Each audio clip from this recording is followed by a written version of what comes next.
Welcome to this edition of the Million Dollar Mastermind podcast. This is where we pick the brains of high achievers from all walks of life and get their hard-earned, real-world insights on winning. I'm your host, Larry Weidel. Another one of the books I was going to write for young people is Monsters You Will Meet in Business. Because when you come up, you're young and naive and you think this, that, the other, but you're going to have bosses that steal credit for all of your work. You're going to have lie, cheat, steal, the monster type thing. And this can happen. We had a guy, I thought you could tell if someone was a crook. I had a guy who was the most street smart. I don't think you ever met him, Red Tillman down in Charlotte.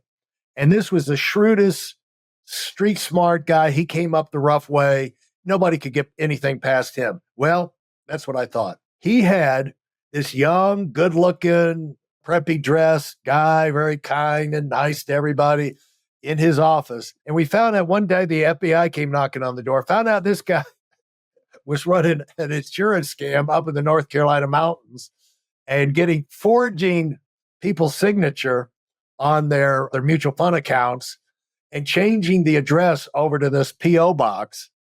And then a couple months later, he'd go in there and have them, and he'd forge their signature. He'd have them start withdrawing cash and sending it to this P.O. box. Of course, they didn't know it was happening. And then he'd go like once a week up there and pick up the money. And then he'd forge their name on their check. He had it going for about a year until the FBI figured it out. And he showed up at the office. But this happened under the nose of my most street smart guy. It's unbelievable. And Larry, and you don't think, like, for example, go back to my own incident, when, those guys who shafted me, when I look at it, when they filed bankruptcy and I got the papers, that was when I received the bankruptcy filings. It was bad, but it didn't make me feel bad because I felt I was not the only one who got scammed. Yeah. Because you see the list of the people, because I felt, why me? Because you can't, when you're in those situations, you always felt, why is this happening to me? But then you says, no, you're not that special. There's a bunch of other people this happened to. Yeah. I had my 16-year most trusted person, the person that every day I heard people say to me, because they all knew her, how lucky you are to have Barbara. What would you do without Barbara? I wish I had a Barbara. Well, it turns out Barbara eventually got caught for embezzling $1 million or more. We never, from me. She got away with it. The white collar crime embezzler. If you got an executive assistant for their benefit, your benefit, that's where the big embezzlements come from, and just keep them honest. In fact, when I had to let her go, all of my core people were mad at me. They couldn't believe that I had done this to the great Barbara. And so you and I both know this, we won't say his name, a multi-billionaire. And we tell these stories forever. But he thought he had solved the financial problem. He was protected because his CPA was his cousin. He grew up with him, my cousin. But then later he found out he had sent the cousin over to buy this 2,600-acre farm for him to negotiate the sale and everything. He found out the guy buried a purchase of another 800-acre farm for himself personally and buried that into the price. But he didn't catch it for a while. Then he'd sent him over there to Savannah, to Gulfstream, to buy himself a G5. And he found out later the guy had also put into the price a twin-engine plane for himself. It buried that into the price, and he kept getting away with it for years until the guy got so arrogant that he gave himself $1 million Christmas bonus, and that got caught. Larry, experience, I think, teaches a lot. Going back, so when I talk about how difficult it was for me at that point, later on in my career, I had a guy, and he was doing some sort of thing that resembled what I saw early, my experience. And I asked my company to terminate him. And everybody said to me, you are crazy. Why are you doing this? This guy is a rising star. He's doing all this stuff. But I noticed he was not doing things the right way. He left our business. And 5 years later, he was charged with mortgage fraud and went to jail. Wow. Sometimes these experiences at the time, you may think, but it prepares you. If you learn from it, it prepares you to prevent bigger mishaps down the road. Let's just cut through the mustard here. I mean, this stuff cuts you to the bone. Sometimes it wrecks your finances.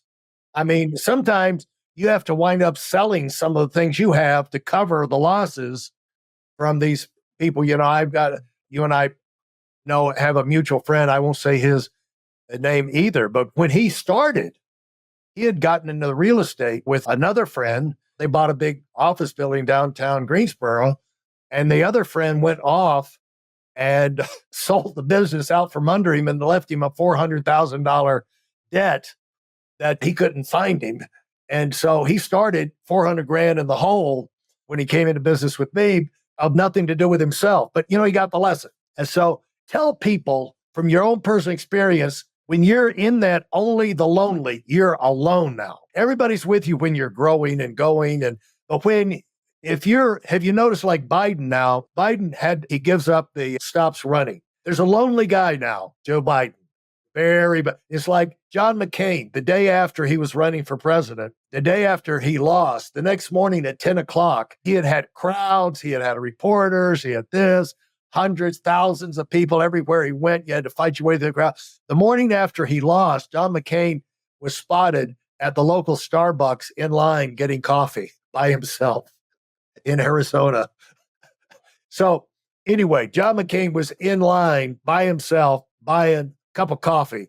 All the crowds went away overnight when he lost the presidency. So you're alone now. And what does that do?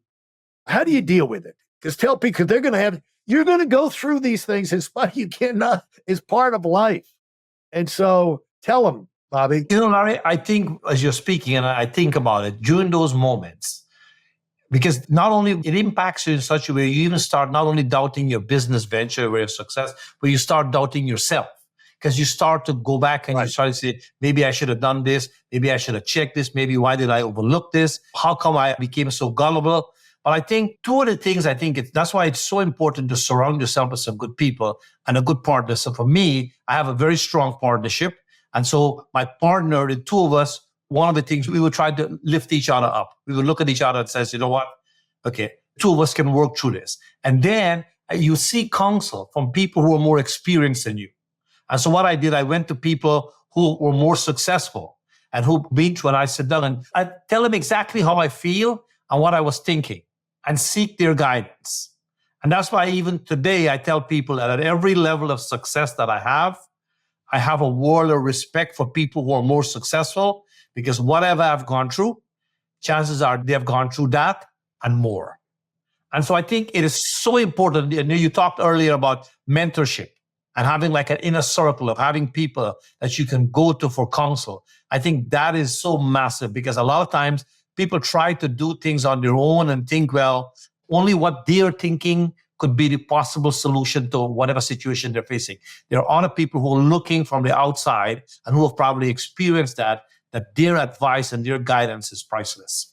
And could we say to people that if you get hit with a lightning bolt out of the sky and don't go into a shell and hide, and talk to people that have been there, done that, seek out wisdom. You look for comfort and counsel, but go for it. You need more at that point than someone to say, there, Bobby. I saw something on television the other day. Somebody like their father just got killed or something. It was a young person, their father got killed. They go see the neighbor. The neighbor says, it'll be all right. No, it won't. What you said, Larry, that is so powerful what you said.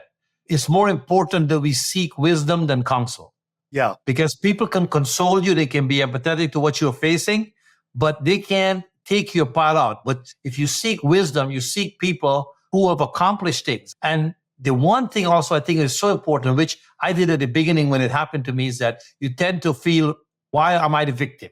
Right. And you tend to go, why me? Well, it's not only why me. You're not the only one who faced difficulty in life and went on to do something. Most people who have accomplished something significant had setbacks. Maybe they may not talk, because I'm so glad we're talking about this. They may not talk frequently enough about the setbacks and the hurdles that they had to overcome, but they did. They can give you the wisdom and guidance to get you over. That's a bad thing, but how do you make good things happen? Like at a certain point, if you're running a business, you'll be going along and you'll have a growth surge up to a certain point. But then the natural thing is your team, your organization, everybody kind of feels good about where you are and the progress you made. And then you can be motoring along and they don't see it.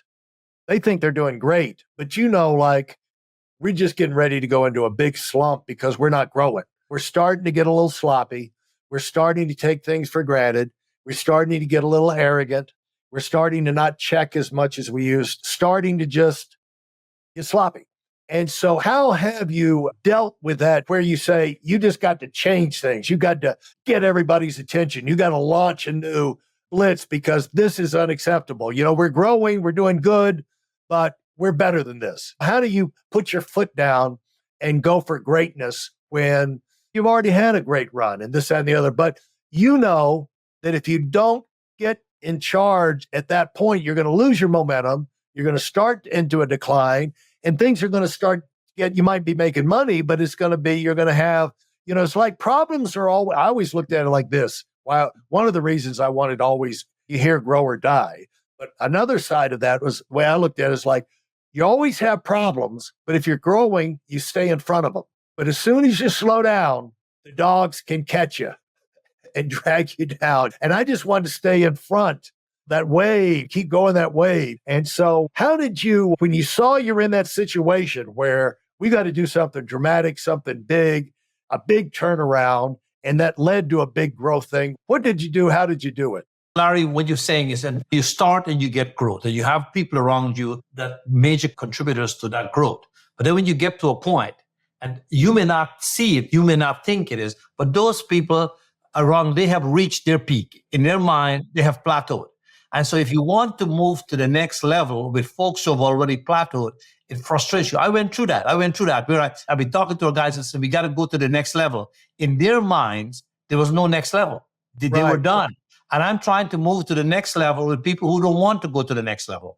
And so you get through that period of frustration. And then going back and I started looking, I says, listen, I got to find some other people who are not where these guys are at, or where these guys started to take me to the next level. So you always got to have new people coming in. And then when your existing talent that you have, there may be one or two who may be maverick, who may be different and says, well, listen, I'm with you. I want to do something big. But from my experience, it won't be the masses. So that's why you always got to have an influx of new people coming in. And you're not going to make these people who have plateaued feel bad. You're going to use because their level is higher than the new person. So if that new person chooses to strive to their level, that's going to create growth within your business. I'm going to say this fast because we've been talking a long time and we can't open up a whole can of worms here, but be aware that when you move to incredible success, you may have the people that got you there are probably not going to be, not all of them are going to be the ones that'll take you on up. We saw that the company that you and I been a part of for a while. And when you of the original 7, the founder 7, there were some of those that just were not equipped mentally for our emotion, or really didn't have the desire to keep the ride going after we had grown we've probably grown 100 times, but to keep on going, they were ready to check out. And so it was tough not to get the pats on the back and all of that stuff. Is like in your core circle, just be aware, your core advisors, you're going to, as you go up the ladder, you're probably going to have, as you have success, you're going to have some turnover in those key core advisors. And you got to be tough enough to make those changes, because it's not fair for the people that it's going to be uncomfortable for some of those people to stay. And you got to be tough enough to call that shot. And it happens to founders too. Founders of companies often reach the point where they get up to the point they used to run everything. Then they go public and they get a board of directors and they run it for a while. And then the board of directors say that original founder is too much of a cowboy wild card, and they throw the founder out. And they get in somebody who's a real CEO, who's been trained to be a CEO, has CEO experience, and then the company can double again if you get the right one. But so it happens to founders too. You've got to be a little bit cold-blooded if you're the guy in charge and you're having to replace some top people around you. It's like at all levels, you're subject to that. But usually they've had so much growth and everything that you can make a happy thing, put them in another position, put them over something, another division or something, but get somebody else direct to you who's still as hungry as they were 5 or 10 years ago and is capable. What would you say, look at good advice you got coming up? I got tons of good advice. And one of the things, I think one of the big advice I would say that really helped me along the way was that I was always told, whatever your vision is and whatever you're talking about, make sure you sell it. Go back to the idea of life is sales. The people around you, if you want to do something, you got to sell them on why they should join you. Yeah. Why it's going to be good for them, how it can change their life. Don't just ask for a commitment. Say, listen, I want to do A, B, C, D. I'd like for you guys to come along. You got to sit down and say, hey, when we do A, B, C, D, here's what could happen to everybody. So one of the things that I think that has helped me over the years is that whatever we are venturing out, whatever we are talking about, we want to achieve, the parties that are going to play a major role, I sit down with them and I show them how they will benefit. Yeah, it's going to be good for the team collectively, but here is what this could mean for you and mean for you and your family and mean for you and your life. And I think once we can sell that to them and says, this is something, yes, I want to play for the team, but there is some big gains for me as well. I found that over the years, that has really helped me tremendously. Fantastic. I'm looking at the clock here and realizing time has flown. And so, Bobby, I'm going to give you the chance to give a final word to wrap this up for everybody. You know what I say to you, Larry, listen, we live in a part of the world you can be anything you want to be. But remember, no one of us is good enough to get where we want there by ourselves. Surround yourself with the right people. And if you don't have the right people, seek them out. Don't be afraid. Go out, find people. I can always tell people, 1 hour with a wise man is worth years of study. Find people who have been where you want to go and learn from them. If possible, ask them to mentor. All right? Seek whatever help you can get from people who are successful. Or a wise woman. We know a lot of them. So anyway, thank you very much, Bobby. This has been great. Look forward to next time. Okay. Thank you, Larry. Really appreciate it. It's always an honor and a pleasure to spend time with you and to learn from you. Okay, great, man. Thank you for listening to the final part of this episode of the Million Dollar Mastermind podcast. Great ideas don't care who uses them. If you're motivated to move up in a big way, right now, I've created a free training video to remove the mystery on how to set yourself up for big success. This is the information that has changed so many of our lives, and it can have the same impact on you, and the video is completely free. You'll find it at WeidelOnWinning.com. Join us over there, and thanks for being part of our community.